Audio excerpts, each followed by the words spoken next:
Amen. Hallelujah. Alawan ka kapsat, kablang ko man dinagan niya ako, dala tayo amin dito gundaway, na nailago iti salino iti balay na, kaya so'y kaagdaway ito kami tayo iti ako. Sa tindo man ang pagkatantanong ng dating na live streaming tayo, service tayo, kaya anda may kakablaw ko ni Apo Diyos kung galmay sa kanya tayo at kita gundaway kapsat. Alawan ka kapsat, tingnan iti panagkararag sa pagmarugyan na tayo iti panagkaytaya tayo iti ako. Puno na yung ako masikalaing urog God, yung mamita ng kinitay-tayo iti biyami, iti nagkabundawa iti kakadiwapo, iti ang gobyerno tunggal may sa urog God, at dawapo, at aramin di iti ito nga malay mo urog Jesus, kat at damay, at kamay ayaw yung mapahisa urog Jesus. Amay talikukin kawapo, iti biyak tunggal may sa urog God, makagit, kaya ito yung isasao urog God, so wapo may, yung ibigay ito ako itanipin mo, Lord God. Kung kastaman dito, yung kanta, Lord God, na yung kami pagkaya tayo ka. Sika kami ako itong bendisyon itong galmay sa Lord God. Irakot mo ako iti Santo Espiritu, Lord God. At daw ako tinananay, ako na bilag mo ako na kastaman tinananay, Lord God, na salapit itong galmay sa kanya. O Lord God, talik mo, Lord God, kung ako nagitang na kong aramatan. Kasi naman tingin instrumento of God ngayon daw sa akin. Ilalong ko kan ka, pagkita natin mo, Jesus. Amen. Amen. Amen. God is good. God is good. Hallelujah. And all the time, God is good. Yeah. Let's worship our God with the Spirit and grace. And I believe that His presence here, and also it says, 2 or 3 gather in His name, He always in the midst of us. Hallelujah. Hallelujah. Let's celebrate that our God is alive. Amen. Amen.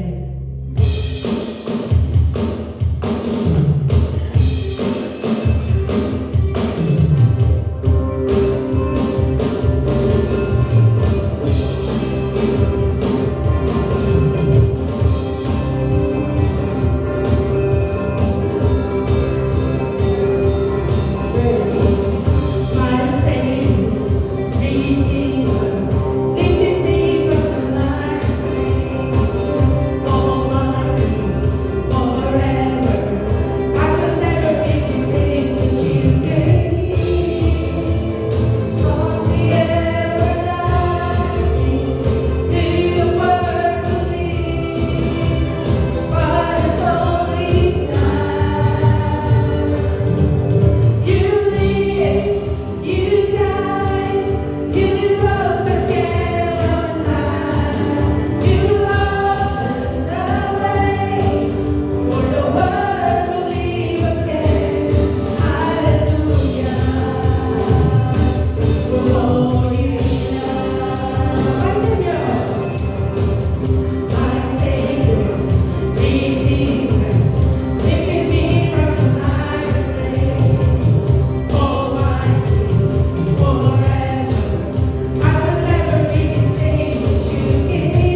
Oh Jesus,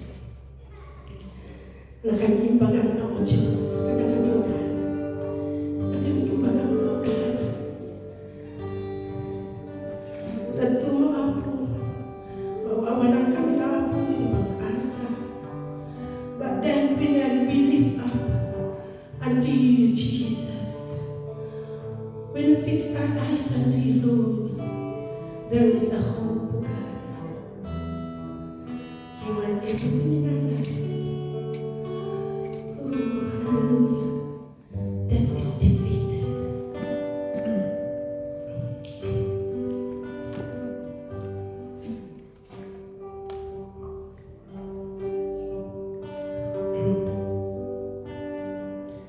How great is chasm that lay between us. How hard the mountain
Oo nga, yung Sunday school kanina talagang yun na message, resurrection. So the power of resurrection. But before that,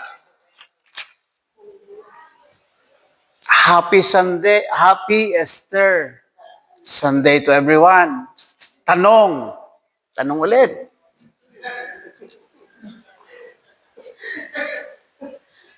Do you know exactly, do we exactly know what is Esther all about? Ha? Happy Easter to everyone. Okay? Di ba? Di ba? Di ba? Tapos ang daming card na bebenta. Pero what is exactly is the word Esther all about? Oh, di siyempre, para maiba. Oh, siyempre. Okay. Bago natin basahin, thank you Sister Joy sa pagdala mo yan. Okay. The theme is the power of the resurrection. But before that, again, we sometimes always say Happy Easter. Some celebrate in our school, our children in the Catholic school or in the Christian school, may ano yun, rabbit ba yun? May egg and rabbit. Do you know exactly the significance of this? Tango kayo ng tango, pero exactly, hindi natin gaano alam. Okay. All eyes here. In the 8th century, may isang monk from England. So, may buwan daw na tinatawag nila itong Eostor Monast na iniuugnay sa isang Diyos-Diyosan na ang name niya ay Eostre o Eoster, E-O-S-T-R-E, mula sa Anglo-Saxon or Germanic culture. O, di ba? Meron tayong ano. Ngayon, si Eostre ay konektado sa spring na weather or panahon ng bagong buhay at fertility. Dito nanggaling ang mga simbol katulad ng itlog. Ano ang ibig sabihin ng what does egg symbolize? Egg, it symbolize life. What does the rabbit symbolize with? Di ba tama? Pag-aralan natin. It symbolize, ang rabbit. Oh, you see? Please, follow me. Okay, egg symbolize life. Rabbit symbolize, it is a symbol, ito'y simbolo ng mabilis na reproduction o pagdami or fertility. So, ngayon, ayon sa Encyclopedia Britannia, o Britain na naman, Encyclopedia Britannia, ang mga simbol na ito ay bahagi ng mga earliest European tradition. Are you following me? So, nagkaroon na ng mix up with Christian tradition. So, nakita niyo yung umpisa? Nakimix up yung Christian tradition. So, wag po kayong mag-alala, hindi natin kinakansela o hindi natin, tawag yan, binabatikos yung egg at saka rabbit. Yun pala ang ibig sabihin nun. Life, fertility. Now, na-mix up po itong European tradition dito sa Christian tradition. So, in the Bible, we cannot say, it doesn't say about rabbit. Isn't it? Wala ka rin mababasang Esther. Sa totoo lang. Di ba? Wala rin tayo nababasang egg or itlog. Therefore, Easter ay ang salitang Esther, please, ang salitang Esther ay kombinasyon ng language evolution, cultural tradition at religious celebration. At ang symbol na ito ay actually nagiging it refers and it points to Jesus Christ. So, makuha po natin, pag sinabi nating Happy Sunday or Happy Easter Sunday, tumutukoy doon sa bagong buhay o pagkabuhay. Huwag kayong mag-alala, doon din ang patungo. Pero we need to be biblical. Inuulit po natin, wala sa Biblia yung rabbit, wala yung sa Biblia yung Esther, wala din sa Biblia yung salitang yung itlog o anuman. Nakuha niyo po natin? They are just combined with them, which the meaning of it points with new life, resurrection, mula sa patay at nandito sa sa pagkabuhay. Maraming salamat sa Panginoon dahil kinuha niya lahat. Pagkatapos ng makasaysayan, very symbolic and very emotional na pag-celebrate natin last Friday, di ba? Di ba ang ganda-ganda nung seven last word ko natin, ang gaganda ng mga explanation natin. Pagkatapos niyan, then hanggang dito, sa bagay, how many thousand years ago, tapos naman na yun. It's just a commemoration. We just commemorate, bringing back the message of it. So ang point dito is, what Jesus actually died and resurrect for. Pag itagalog ko ito, parang iba eh. Ano ba ang ikinamatay? Iba na yung sense nun. Okay, makuha niyo yun. Ito ang tanong eh, the importance and significance. Hindi lang tayo magaling sa mga paghiram sa mga salita. Anyway, before we will be bringing the message, let's pray. Father, we thank you that we again commemorate, we celebrate. Although tapos na yung pagkamatay, tapos na rin ang iyong pagbabalik buhay. You resurrected already. How many thousand years ago, Lord? We just celebrate and bringing back the message, the central message of resurrection. In the name of Jesus, I pray. Amen and amen. Okay. 1 Corinthians po tayo. Actually, meron po akong 5 mahalagang bagay patungkol ang ating mensahe pinamagatang the power of resurrection. Power, meron siyang martilyo, meron siyang kakayahan, meron siyang lakas, meron siyang power, kapangyarihan. Ano ang kapangyarihan ng pagkabuhay ni Kristo? Katulad din ng December, birthday, pagkapanganak. Wow, di ba? Pagkapanganak ni Kristo. Don't you know that they should go together? Yay! The Messiah is born. Maganda para, may message doon, ano? Pero, makikita po natin, actually, yung the power of resurrection. Now, the message is divided into 5. Number 1, the resurrection is proven fact. Number 2, the resurrection displays God's power. Nabanggit na sa Sunday School kanina yung mga importanteng iba.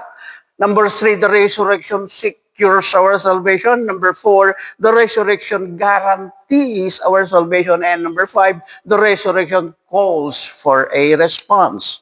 Now, don't worry. Hanggat maaari, kung po pwede ay 20 minutes lang ako magsalita, kaya I'm going to deliver and bring you the first 2 only. Payag ba kayo o hindi?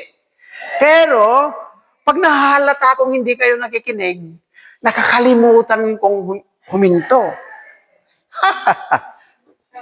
Pwede natin basahin sa English? Nandyan po. Okay. Okay. 1 Corinthians 15, 12 to 20. Kahit ano, Tagalog kasi yung Bible ko dito eh. Okay. Habang nire-research niya, okay, eyes here. Gusto ko pong sabihin sa ating lahat that the resurrection is, or the resurrection of Jesus is the foundation of Christian faith. Yun pala. Siya pala ang pundasyon ng ating faith. And without it, our faith is empty and powerless. But, number 12, but if it is preached that Christ has been raised from the dead, how can someone of you say that there is no resurrection of the dead? If there is no resurrection of the dead, then not even Christ has been raised. And if Christ has not been raised, ito sinasabi ko, our preaching is useless, and so is your faith. More than that, we are then found to be false witnesses about God. For we have testified about God that He raised Christ from the dead, but He did not raise Him, if in fact the dead are not raised. For if the dead are not raised, then Christ has not been raised. Tingnan nyo 17. And if Christ has not been raised, your faith is futile or empty or useless. Sa ibang translation, you are still in your sins. Makikita natin mamaya, nabanggit na sa Sunday School ito.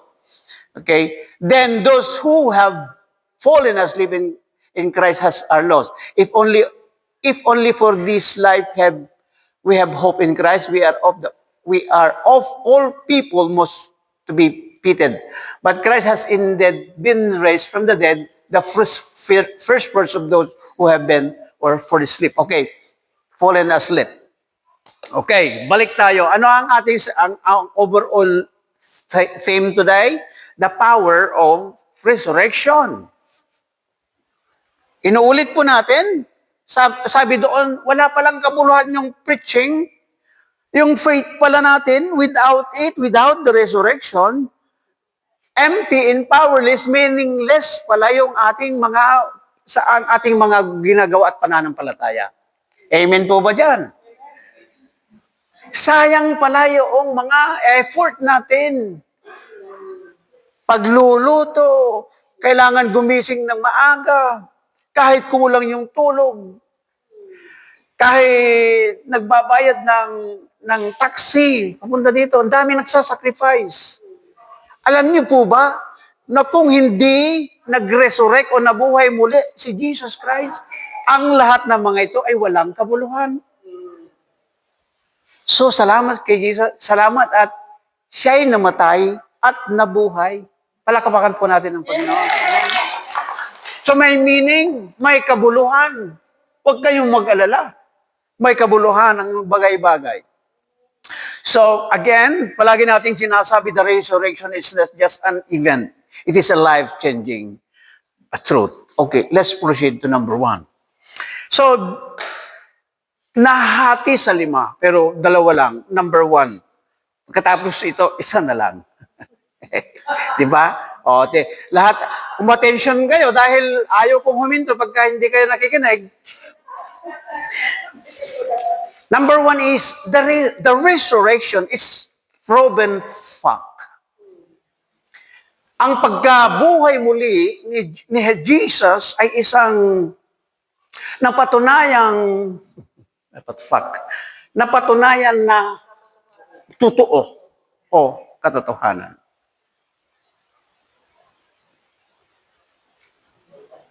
Ang hirap kasi kung ano yung sinasabi nating AI, alam niyo yun, ang daming fake ngayon. AI,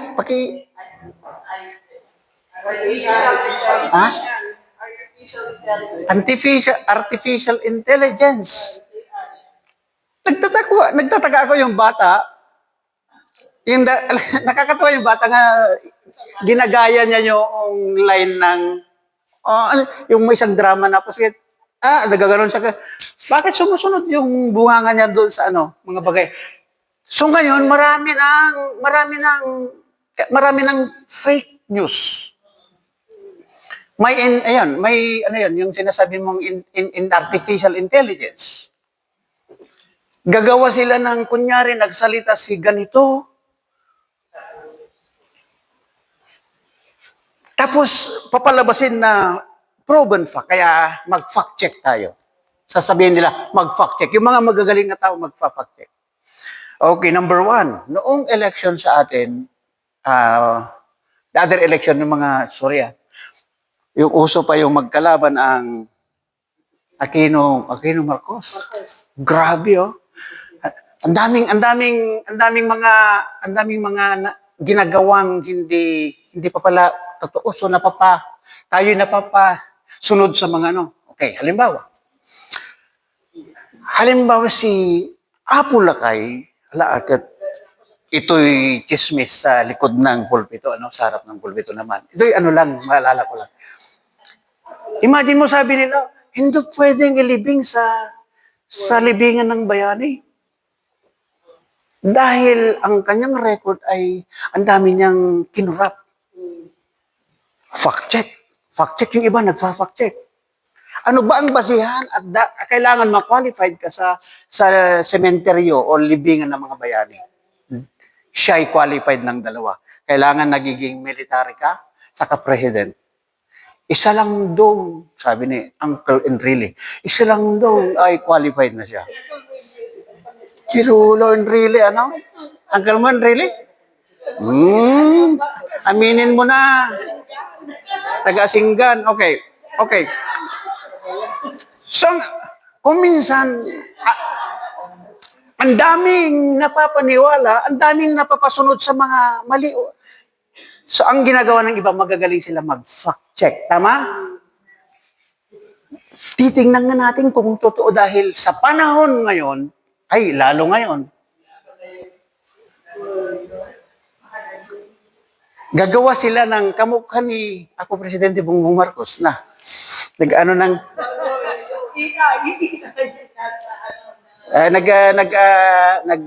nag-ano ng drugs, pulburon. Hindi naman ako updated pero nakita ko yung picture. Sasabihin totoo o dinala sa NBI.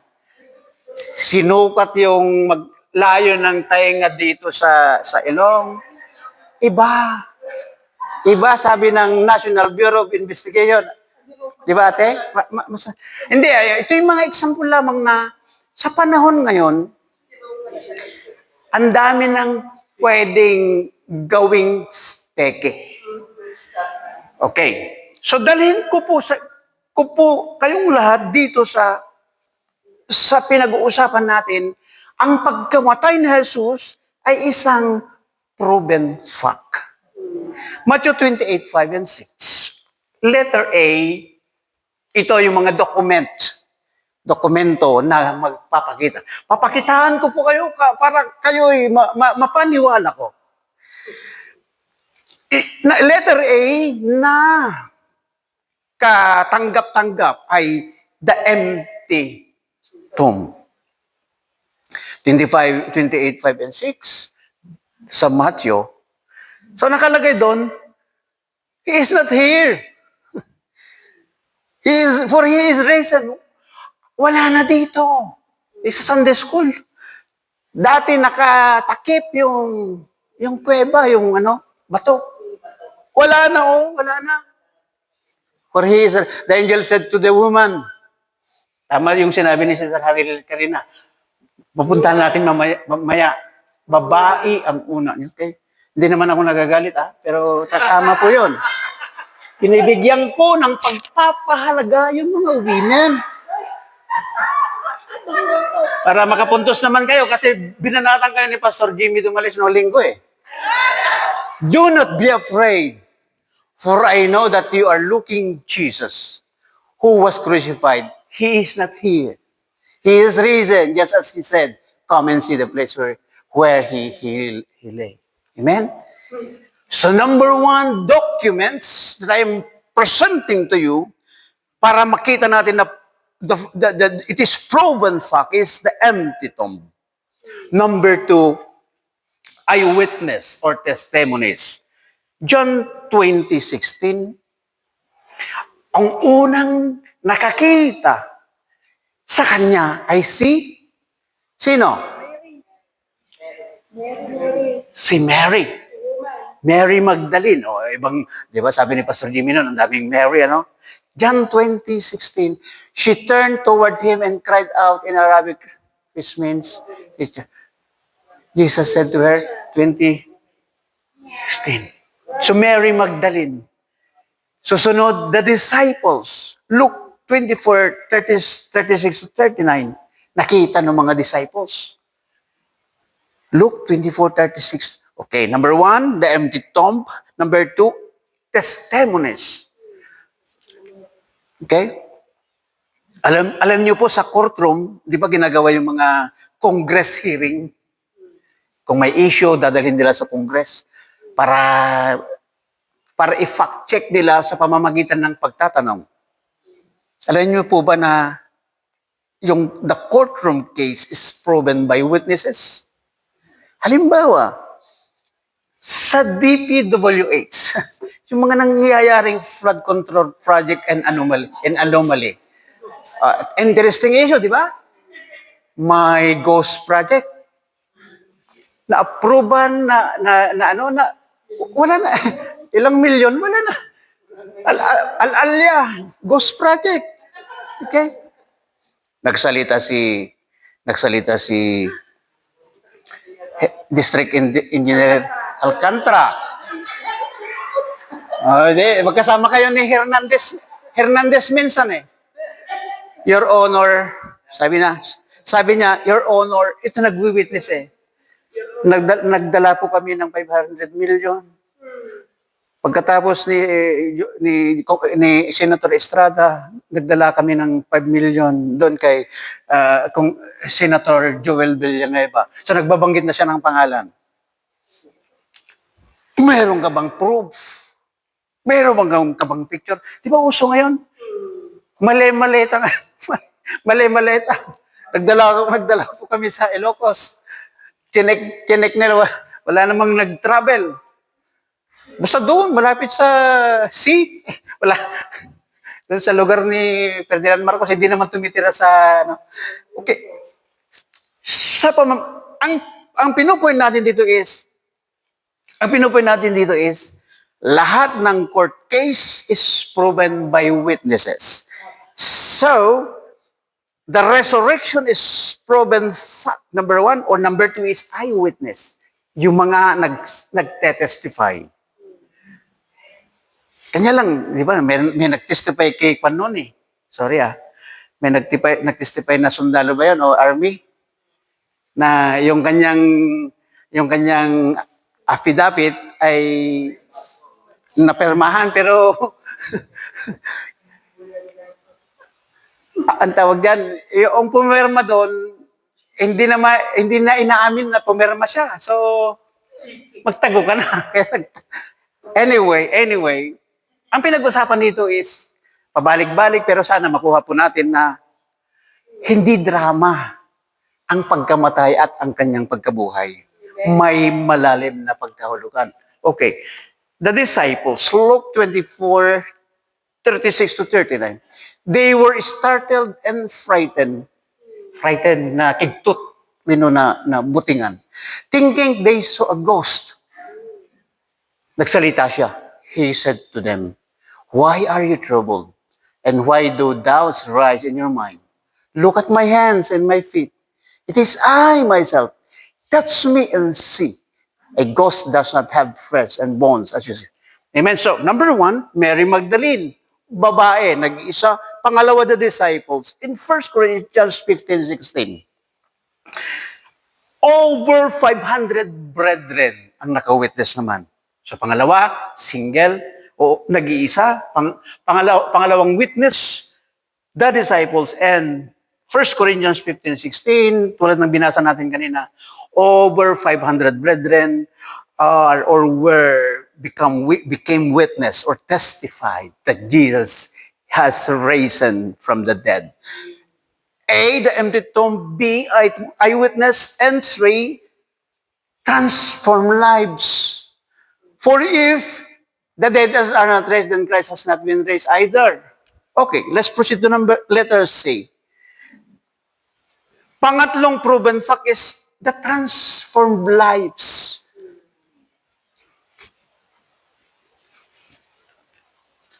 Witness. Anong proof? Acts 2. Yung mga matakutin, mga fearful disciples became bold preachers. Maalala nyo si Peter? Maalala nyo si Peter noong hindi pa na-filled ng Holy Spirit? Ang dami niyang failure. Hindi pa nga natiliw ni Jesus City. Dami niyang failure. Di ba injulbud na? He denied Jesus. Kasama mo si Jesus, sasabi mo, Lord, I love you, Lord, with all my heart, with all my strength. Saan ka man pupunta, Lord? Susunod ako sa iyo, mamahalin kita, mahal kita, Lord. Pero noong delikado ng buhay at medyo nakakakita ng di ba nakita kong kasama ka doon? Ay, hindi oh. Hindi nung una. Hindi naman. Baka, hindi, ayaw ko kasi baka ma-exaggerate ako medyo baka masubrahan ko naman, ano? Pero ganun yung eksena. Tingnan mo. Ang ini-emphasize natin dito is transformed life. One of the proof that Christ he died and raised. Is that yung mga nabagong buhay. Isa si Peter. Very dramatic, pero hindi ko masentro, ano? Pero ganun eh. Nung hindi pa na-filled, hindi pa siya napupuno ng banal na espiritu, ang dami siyang failure. Kaya pa niyang talikuran si Jesus. Lord, susunod ako sa iyo. Saan ka pupunta? Sigurado ka, ha? Medyo, nung nagdidelikado ang sitwasyon at hinahunting, medyo talagang kasing umpisan na kasi silang maghanap ng reason para mahuli si Jesus. Okay? Tapos nung nag-isa siya doon, may nakapansin sa kanya, may nakamukha sa kanya. Di ba, kasama mo siya? Nung una, hindi naman siya, hindi nagsalita eh. Pangalawa ata yun. Kasama mo ata si Jesus? Hindi Hindi Okay, makuha niya yun, may mga sitwasyon na naiipit tayo at kailangan tayong pumili tayo na kailangan tayong tumalikod na lang. Tama? Pero nung ang mensahe, si Jesus, tiniliw na kat na cross, natay kat nagungar. Lahat ng ating kasalanan, ang ating guilt, lahat-lahat nagkaroon ng divine exchange. Yung dapat na para sa tao, para sa atin, kinuha niya hanggang doon sa patay. Hanggang doon sa tomb. He buried all our sins. That's why when He arose again, He died, He lived and died, and He arose again. And we arose with Him. He is now alive, and we must be alive with Him.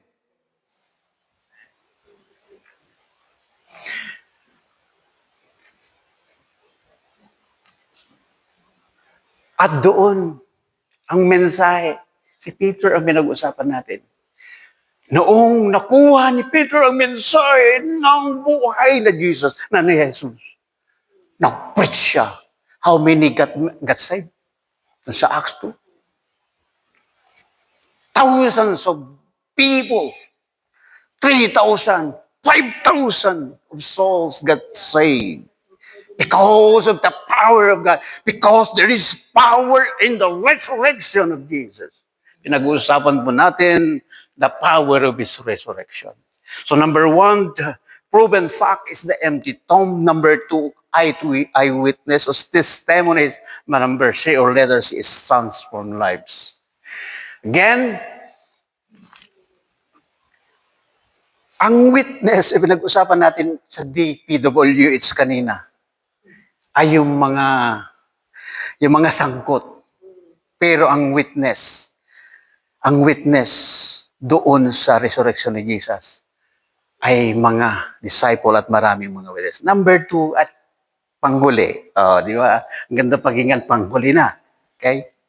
The resurrection displays God's power. Romans 1:4. Ang pagkamatay niya ay hindi bali-balita lang. Sa dyaryo.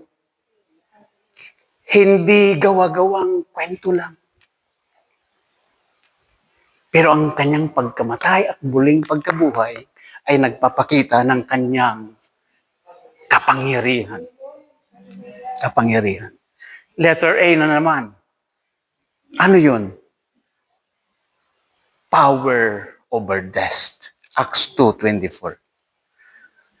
Power over death. Death could not hold Jesus. Ang alam nila, pag mamatay na yun, pag nadala na sa sementeryo, wala na. Come on, let's celebrate. Meron na ba kayong nabalitaan? Sa amin. Mas maganda na yung personal na kwento. Merong isang, sabihin na nating loko-loko. Sa amin, magaling yung parang very powerful. Kung gusto niyang kunin yung manok mo, o aso, o baka, basta wala nakakahinto sa kanya. Siga-siga. Tapos magaling kumuha ng gamit. Mamaya, parang hindi mo alam. Pumasyal sa bahay mo, yung magandang relo dyan, o ano, wala na. So nagkabalita at kilala ng buong barangay, o baka hindi lang buong barangay. Pakinggan nyo tingnan. Bata pa ako noon, pero alam ko yun. Pero hindi ko napapangalanan. Uncle ko pa man din. Hindi, malayo sa blood. Alam niyo sa amin, puro uncle mo at saka auntie mo, kahit hindi mo. Kayo naman. Ibang tingin nyo at inisip nyo sa akin, Kung alam ko lang. Okay. So minsan, may balita. Siya ay sinaksak. Imagine mo yung ginamit nilang word. Nakipaglaban 4 na tao. Naibukro daw yung bagis. Ano yan? Tagalog. Yung mga lamang loob ay sa dami ng sakit. Dinala sa ospital. Balita. Alam niyo yung balita. Tingnan mo yung reaksyon ng mga tao. Anong ibig sabihin nun?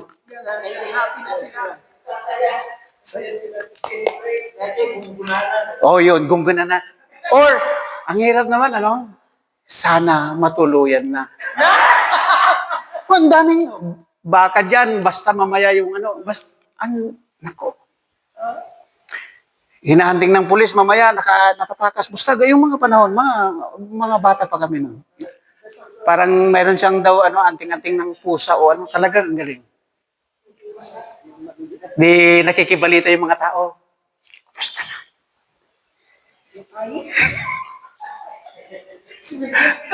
Naka-recover.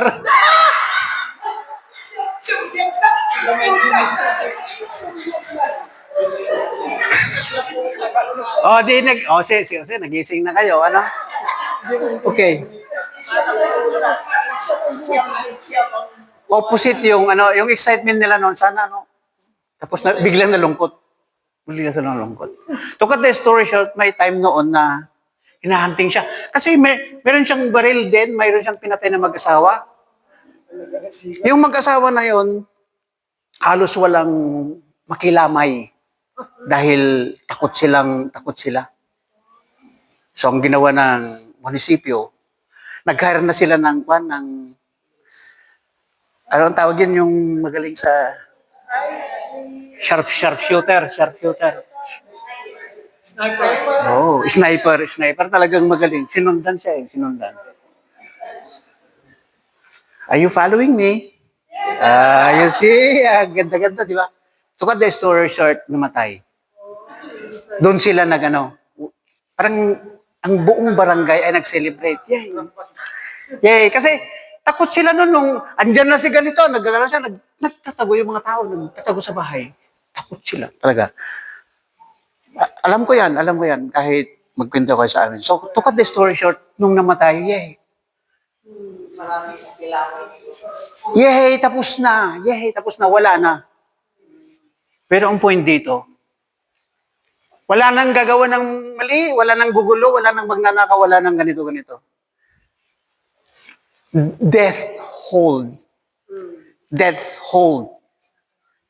Hanggang dyan ka na lang. Pero si Jesus, merong plano sa kanya ang Ama. He died for me. He died for you. And He need to raise up again in the third day. So, ang pinag-uusapan natin dito, point number 2, the resurrection days displays God's power. Number 1, letter A, power over death. Death could not hold Jesus. Papalakpak yung mga kalaban niya. Mga Sadducees, mga Sadducees. Lahat-lahat na yon. Yay! Tapos na. Kasi nga, ang patay ay pwede, pero Number 2, power over sin. Resurrection proves sin was defeated. I-explain na sa Sunday School ito kanina. Number 3, power for believers. Ephesians 1:19 and 20. The same powers that works in us. Amen. It's like the electricity. Kaya nga nagtataka ako kung ito yung celebration, talagang magagalit yung magpapa-praise and worship. Bawalang patay-patay dito. Ang Diyos ay buhay, dapat tayo buhay. Christ is alive. Di ba? Nagaganon tayo. Ang kanyang pagkamatay at ang kanyang pagkabuhay ay magdadala sa atin, sa Sunday School sinabi, hope. Imagine mo, yung nawalan ka ng pag-asa. Wala ka ng pag-asa, na-discourage ka na sa buhay. Pero pag nabalitaan mo at narinig mo ang mensahe ng pagkabuhay, ika'y nabuhayan. Parang ganito yan. Like electricity brings life. Kahapon, pumunta ako sa gasolinahan. Meron akong gasolinahan kasi na nag-earn ng points. Kahit 3P, 2P, maliit pero pag naipon yon, so pinili ko yon. Ngayon, inano ko yung cellphone ko, ayaw niyang basahin. Sabi nung cashier, can you add the light? Ganon ko, siyempre alam ko rin.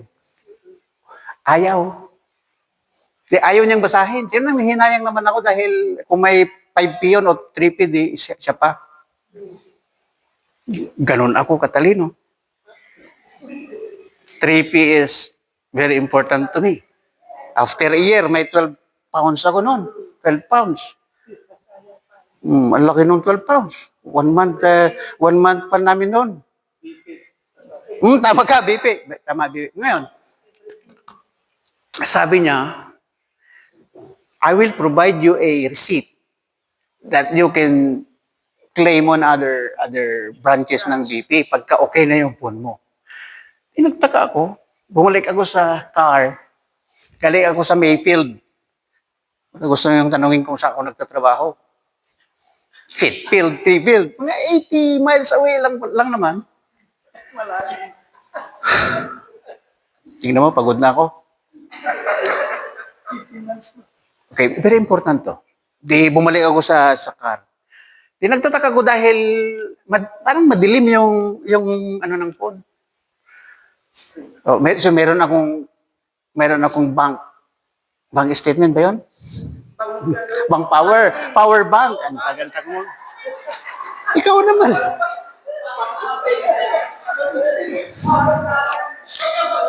Doon sinaksak kong ganon, lumiwanag. Oh. 3 level pa lang yung baterya. Mahina na, parang papahina na siya. Di bumalik ako sa kanya, hindi dahil sa kabila na lang, dahil prinubide ka na ng ano. Sabi ko naman, ang liwaliwanag na Ginaganong ko na doon sa machine nila. No, ang liwaliwanag na. Sabi ko gano'n eh. Hindi dahil, the point here is, we were dead as that, like the situation of electricity or cellphone. Tayo'y parang kulang sa power. Ang buhay natin noong hindi pa natin nakuha ang mensahe ng pagkamatay at pagbuhay ni Jesus, ay parang ganyan. We are like a dead cells. Dead everywhere. Dead sa ating pag-isip, lahat-lahat. But when we get the message of resurrection, it displays the God's power. It is like the electricity. Kung pundido yung ilaw mo, talagang kung mukurat-kurat na yan, wala na. Wala nang lakas. Parang ganun yung buhay natin noon. Parang ganun yung kalagayan natin noon. Nawawala, madilim, wala tayong lakas. Pero nung dumating ang mensahe ng kanyang pagkamatay at pagkabuhay, again, it is like electricity that brings life to a dead system. Resurrection power brings life to the believer. Inuulit ko, resurrection power, the power of Jesus' resurrection brings life to each and every one. Kaya hallelujah, Jesus is alive. Palakatpakan po natin ang Panginoon. Papulot man din, copy mo nga din, ang ganda nun, hallelujah, Jesus is alive. Kung hindi natin malaman, hindi natin maramdaman ang significance, ay talagang wala. Death has, sabi nito, hallelujah, Jesus alive. Amen. Death has lost its victory and the grave has been denied. Jesus lives forever. He is alive. He is alive. Amen. He is the Alpha and Omega. He is the first and last, you see. The curse and sin or of sin is broken and have perfect liberty. Nagkaroon tayo ng kalayaan. Noon tayo'y binilanggo, nakagapos, nakakawar, we were in chain. Hindi tayo hantay makalagto, hantay makapalakpa. We have perfect liberty. The curse of sin is broken. And we have perfect liberty. The Lamb of God is risen. He is alive. He is alive. Jesus is alive. Mamisan pa, palapakan natin ng Diyos. Hallelujah. Jesus is alive. That's the first 2 points of the message for today. Shall we all rise and we will distribute the communion. Amen? Inuulit ko, Panginoon, alam niyo po, parang tayo'y nagpapatawa lang o anuhan. Pero ang gusto kong ini-inject sa ating lahat ay the essence of His suffering. The true essence or the significance. Palagi nating binabanggit, kinakanta, ang galing nating kumenta, pero do we really know the significance and importance of His death? Kasi kung wala, parang wala lang. Hallelujah, Jesus is alive. Ngayon, simple lang. Kantahin po natin,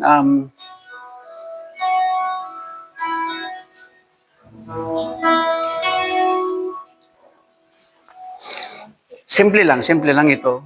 Dire-diretsohin na natin, okay?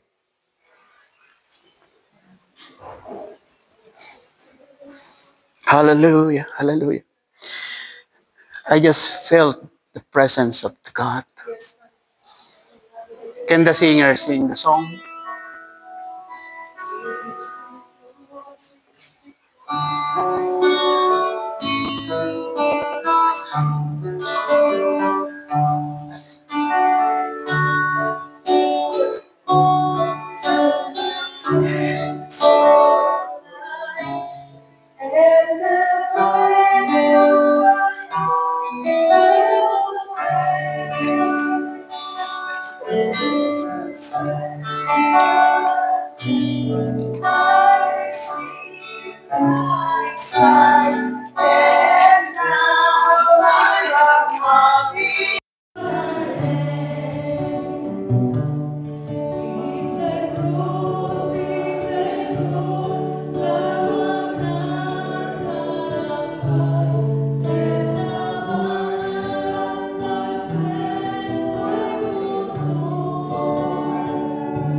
the message of the cross.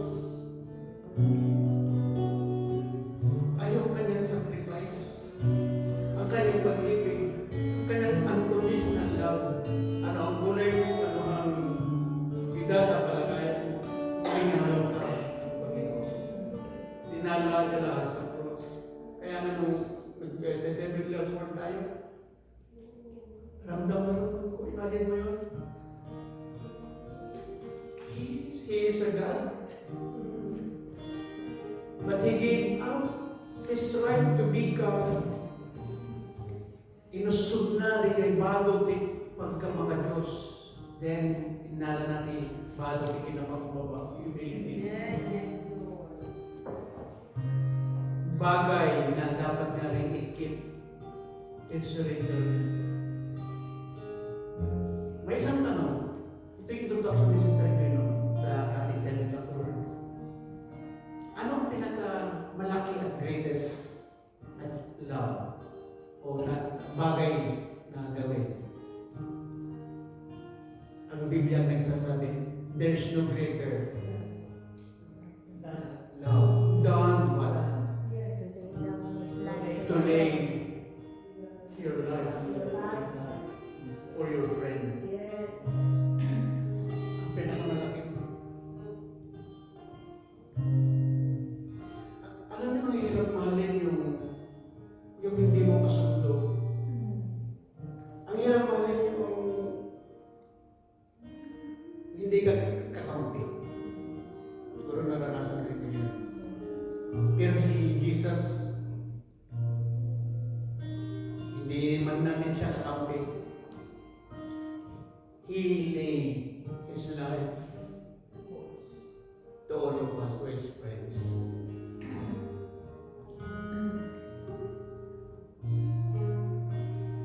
Hallelujah.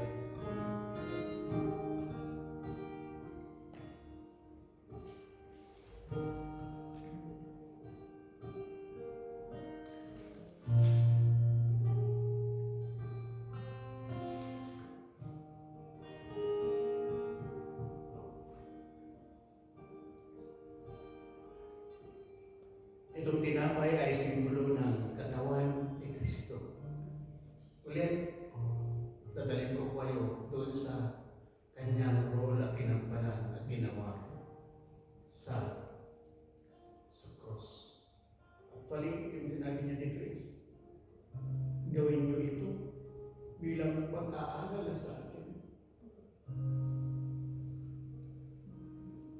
Kung maalala natin, dapat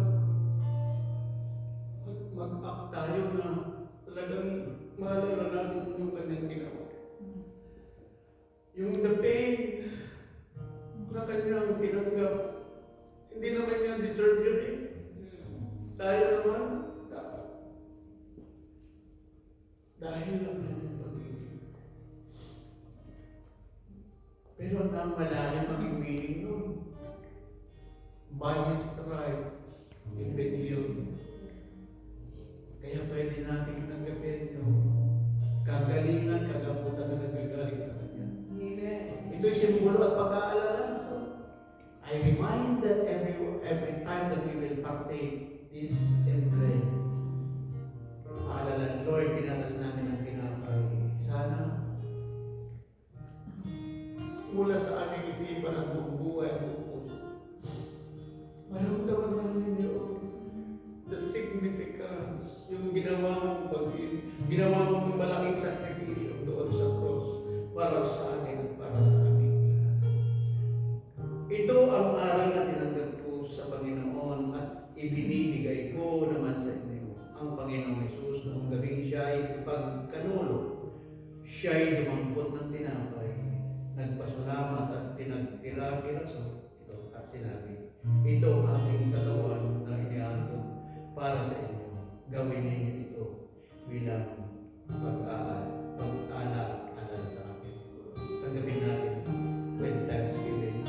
Hindi natin.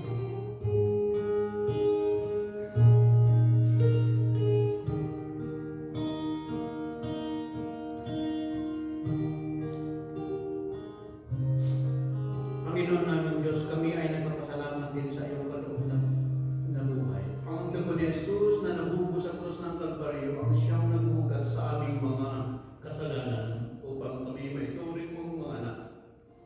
Nahahandog po namin sa iyo ang aming mga pagsamba at pasalamat bilang isang haing buhay para sa ikalalwalhati ng iyong pangalan habang patuloy po namin ipinapahayag ang iyong kaharian at ang iyong muling pagbabalik. Ito po ang aming dalangin sa pangalan ni Jesus.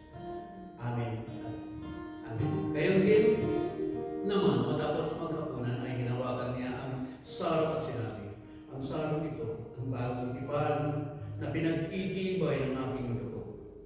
Tuwing iinumin niyo ito, gawin ninyo bilang pag-aalaala sa akin. Sapagkat tuwing gagayat kayo ng tinapay na ito at iinom sa sarong ito ay pinapahayag ninyo ang kamatayan ng Panginoon hanggang sa huling pagparito niya. Tanggapin mo natin ang simbolo ng dugo ni Kristo.